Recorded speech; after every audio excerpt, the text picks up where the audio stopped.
Hello there and welcome to the Geek Battle Gaming YouTube channel. My name is David Postansky, and if this is your first time here on the channel, please do me a favour and smash that subscribe button. Now, without further ado, today's review is going to be of the Evercade VS game Tapeworm Disco Puzzle.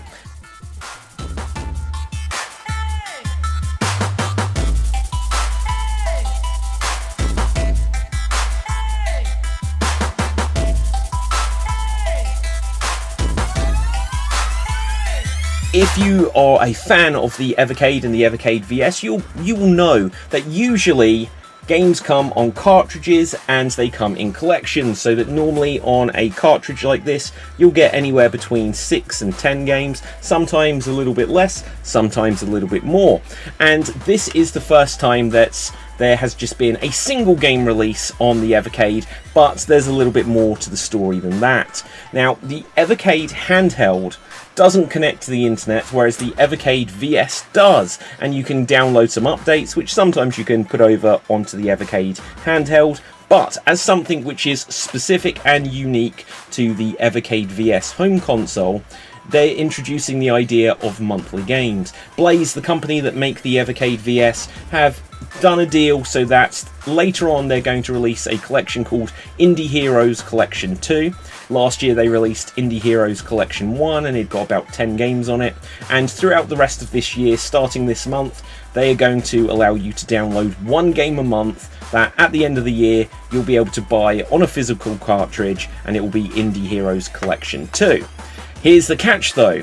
Each month you get a new game, but it replaces the last month's game. So this month you get the game Tapeworm Disco Puzzle. So Tapeworm Disco Puzzle is from the creator of Flea, and it's kind of like a spin-off game. There are little fleas that feature in this game, and then there are various types of worms. Now you play as what looks like to me an earthworm, and the reason it's called Tapeworm is that you play as a worm that likes his music. He goes around inside a cassette tape, so it's very 1980s, and he's got like his headphones on. The way the game works is that you have a certain number of moves which will be displayed on the HUD at the top, and if you run out of moves then your worm is frozen. But don't worry, you can just backtrack and it will give you those moves back. So you have to work out the best route through the level, and you have to use these different moves to be able to pick up the music notes in order to complete the stage. But sometimes the way you complete a level will be to guide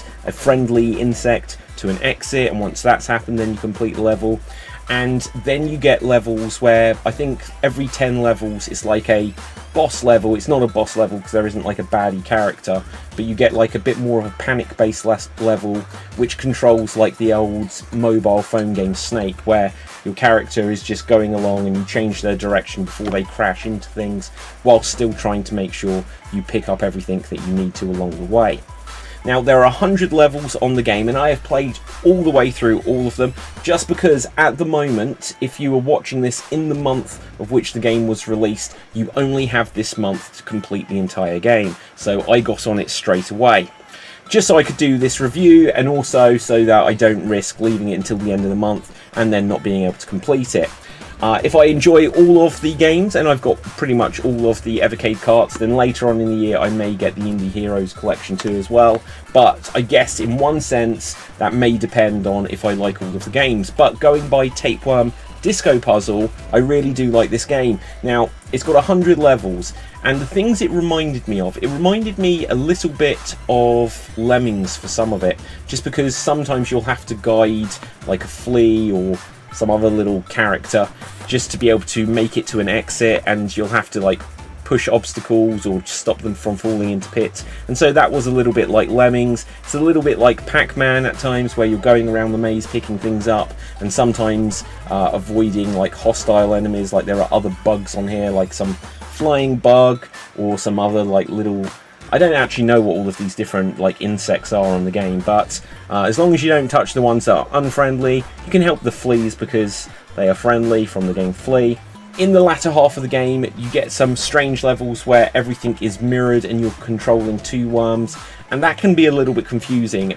After a little while, maybe there's 10 or 20 levels like this, I kind of grew a little bit tired of those, just because as they were getting harder and more complicated, you go through like a little portal, and then like the worms would be in a different place, and because you're controlling two at the same time and their movements are mirrored, it would mean that sometimes if you go through a portal, you can get a little bit confused about which way is left, which way is right.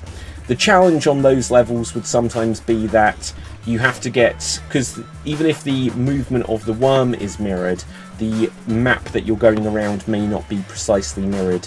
So it might be that you have to get like one of the worms to get a little bit stuck, just so you could keep going with the other one. And it's a good challenge. That, like I say, there's 100 levels on this game. And from what I understand about this game, it was originally a game that went through crowdfunding and was released as like a PC game. I think you can get it on Steam, but then you could also get it for the NES on a physical cartridge and as a Sega Dreamcast game, which is just completely wild, the fact that there are still new Sega Dreamcast games coming out. But like I say, it is like an NES style game, so it's not going to blow the socks off of your Sega Dreamcast, but it is still cool that this game exists. And because it's a puzzle game, and because it's like an art style choice, that it's got these older graphics, it's completely charming. And I think it's a really good game. It's a great game to have on the Evercade VS.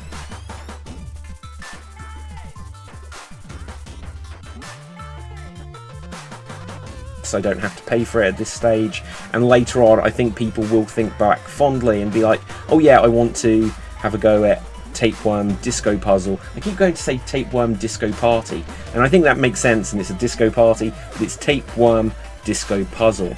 And so yeah, this has been the quick review of Tapeworm Disco Puzzle for the Evercade VS. If you are watching this and it is the month of April 2022, go and update your system on the Evercade VS, and then you'll be able to download the game. On the menu at the left hand side, I think there's like a little star that will come up, and you just go on there and there will be the game. In a month's time, they're going to allow you to update the system again, and then it will be replaced by a different game.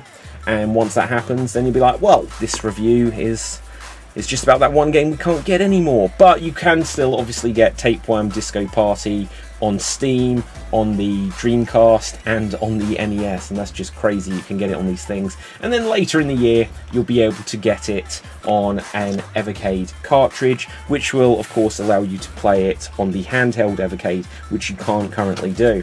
So I'm going to try and review all of these monthly games as soon as I can get them, just to tell you what we're going to have coming up on the Evercade Indie Heroes Collection 2.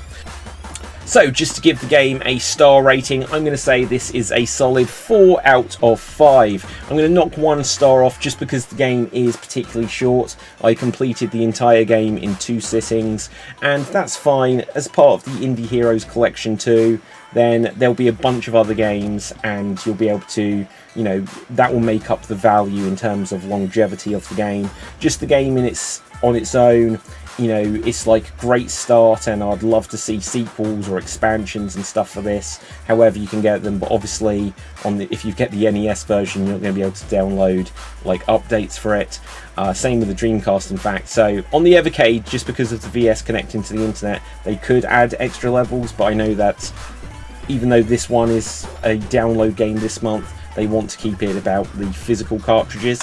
So yeah, Tapeworm Disco Puzzle is a really good game. Download it now, enjoy it. I'd say it's a lot of fun. It gave me vibes of Pac-Man / Lemming / Snake all rolled into one, and I think it's a really cool game. So make sure, if you haven't done so already, you smash that subscribe button. I'm going to have loads more Evercade reviews and other videos coming up. I'm going to have some different kinds of videos as well as the reviews, and as well as Evercade. Recently I've had videos based on the Atari VCS. I'm about to upload another video reviewing Tempest 4000 for the Atari VCS. I've just reviewed the Amiga A500 Mini, and so I'm going to have loads of cool videos about like retro games, retro game consoles, some modern stuff too. I'm just really into the retro stuff at the moment. So if you like this video, give me a comment, tell me what you like about it, tell me what you'd like to see me review next, if it's a different Evercade game or cartridge or collection.